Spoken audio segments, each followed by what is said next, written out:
Avui aquí hi ha centenars de persones que directe i indirectament van comprometre la seva feina, la seva vida, les seves emocions per abordar i afrontar una crisi important que avui es converteix en una festa.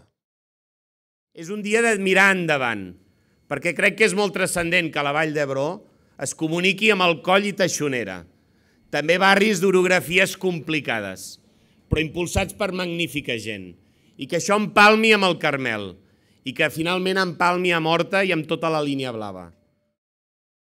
Els veïns dels barris del Carmel, del Coll i la Taixonera deixen enrere, per fi, una llarguíssima etapa per començar-ne una de signe completament contrari.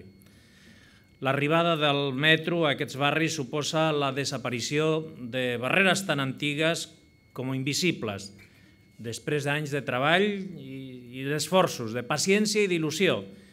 Després d'un accident que, tot i no causar víctimes, va suposar un cop psicològic i que finalment es va saber resoldre de manera eficient i satisfactòria.